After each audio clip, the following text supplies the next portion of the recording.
Welcome to SolidCAM Professor in a Getting Started with iMachining session called Exercise 1 iMachining Walkthrough. This example is a step-by-step guide on the definition process of SolidCAM's iMachining technology to machine the part shown here. In this video, we will define the CAM part as well as the machine and work material parameters. We will then perform the rough and finish machining of the outside contour, center pocket, and pocket ledge. First, we'll need to open our example SolidWorks part.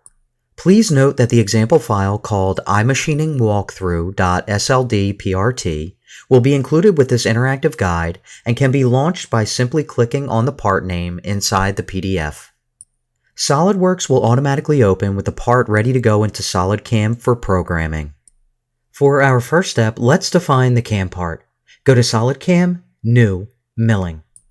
When the new milling part dialog opens, we will use our default settings and create this new CAM part using the internal mode. Click OK to accept and close the new milling part dialog. Next, let's select our CNC controller in the milling part data dialog on the left. Since the machining of this part will be performed on a 3-axis machine, let's use the G milling post for a 3-axis Haas SS listed under CNC-machine. Next, click Define under Coordinate System to create our home position. Use the Select Face option to define coordsys and place coordsys origin to corner of model box. Then, click on the top face of our stock model in the SolidWorks graphics area, and the coordinate system will appear on the top left corner of our model box with the Z-axis perpendicular to that face. Click the green check mark at the top left of our coordsys manager, then OK to accept the default Z levels. We've just created our coordinate system, Mach 1, Position 1. Click OK to accept. Next, select the Stock button and choose 3D Model from the Defined By drop-down menu. Select the stock model from the SolidWorks graphics area and click OK to accept. Then, click the Target button and select our target model in the SolidWorks graphics area as shown here. The target is now defined, and we'll click OK to accept. Now we can click the green check mark to complete the CAM part definition. For the second step in Exercise 1, iMachining Walkthrough, we will define the machine and work material parameters. First, we will need to add a new iMachining operation. Right-click on the Operations folder in the SolidCAM Manager tree, highlight Add Milling Operation, and select 2D iMachining. When the first iMachining operation is added to our CAM part, we will need to define the machine and work material parameters for the iMachining database. Note these buttons at the bottom left of the dialog. They enable us to manage machine definitions in the list. The New icon enables us to add a new machine definition. The Delete icon allows us to delete existing machine definitions from the list. The Save As icon enables us to save defined machine definitions under specific names and locations. Finally, the Revert icon enables us to return all the edited parameters to their default values. For this exercise, let's select the Haas SS New machine definition from the list. In the General section, we'll use the set values for spindle speed max, 12,000 RPM, feed rate max, 21,158 millimeters per minute, and spindle power max, 20 kilowatts. For reposition feed rate, let's set the value for XY movements to 10,000 millimeters per minute, and the value for Z movements to 3,800 millimeters per minute. Click Next to define the work material. Choose the aluminum option with a 100 Brinell hardness number and a hardness Rockwell of 60 on the B scale. Click Finish to confirm the machine and work material parameters definition. Note that the machine and material databases for iMachining can also be selected in the CAM part definition dialog box upon creating any new CAM parts. After we have confirmed the machine and material definition by clicking Finish, the iMachining operation dialog box is displayed. For the third step in Exercise 1 iMachining Walkthrough, we will define the rough machining of the outside contour.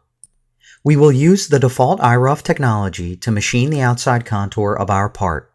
In the Geometry branch, click the New button to define the machining geometry for the current operation.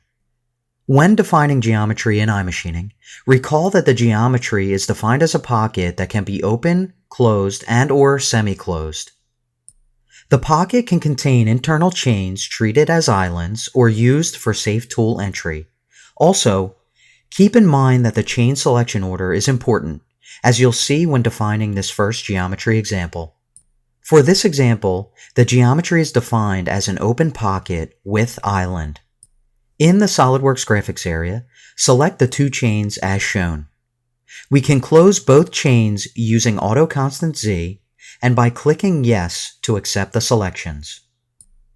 In the chain list of the Geometry Edit dialog, right-click on the outer chain, Chain 1, and select Mark Chain as Open to enable the tool to approach from outside.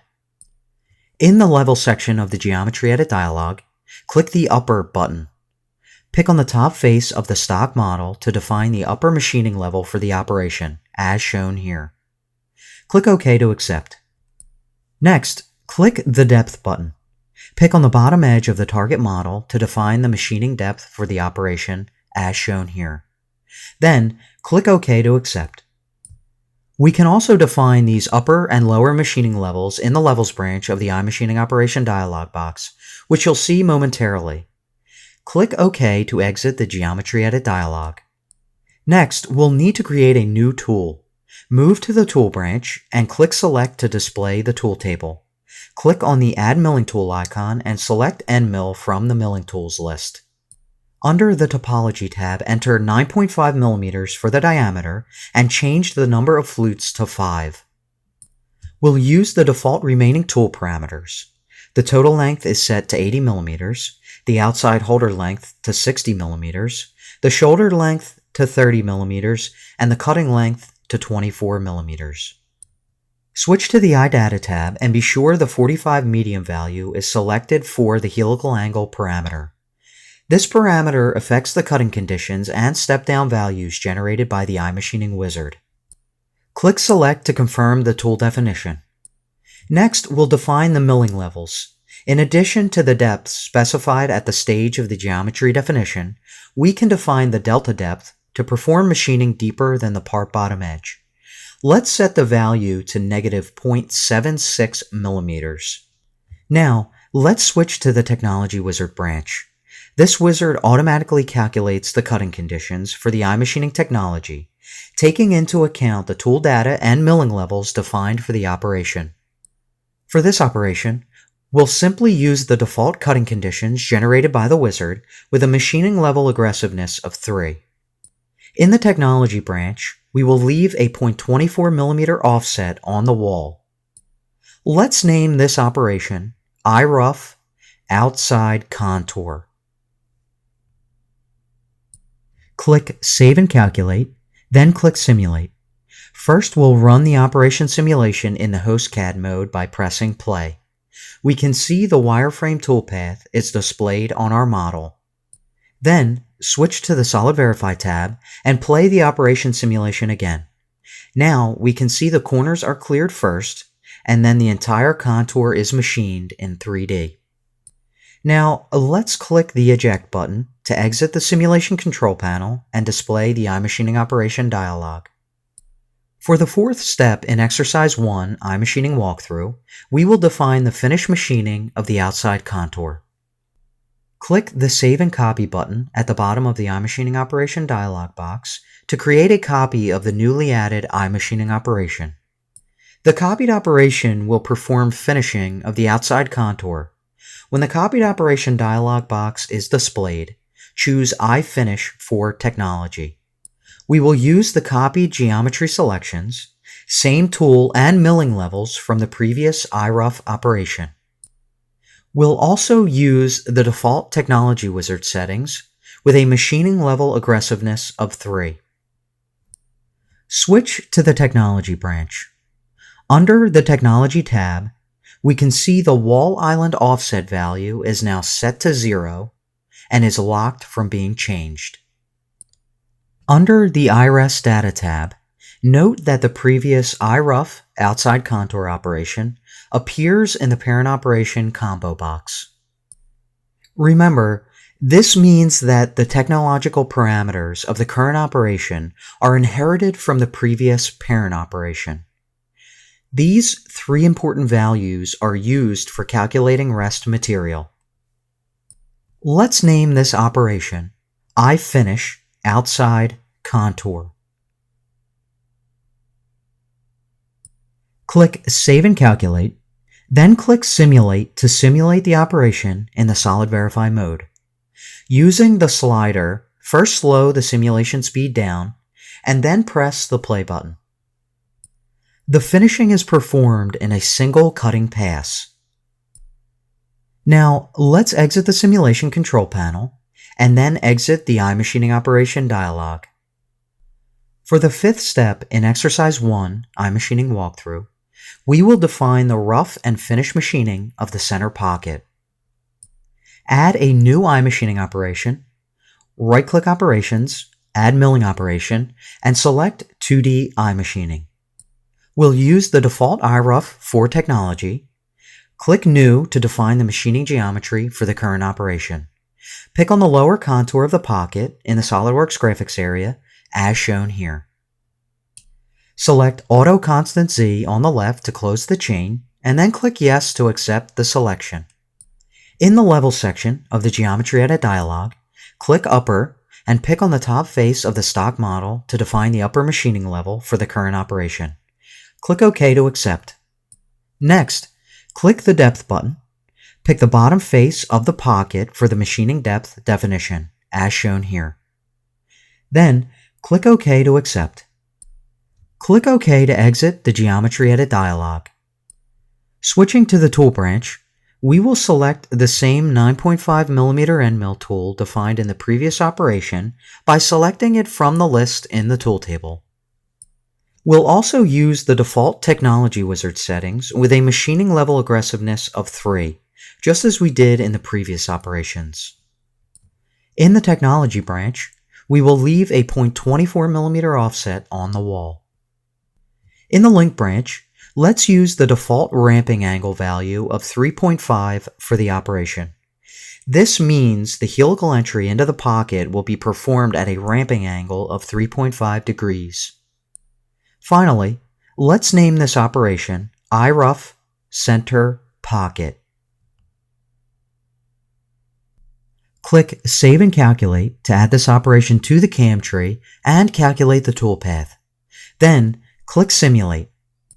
Using the Solid Verify mode and pressing play, we see that the tool performs the helical entry and then the pocket roughing toolpath. Exit the simulation, and then click Save and Copy to create a copy of the newly added iMachining operation.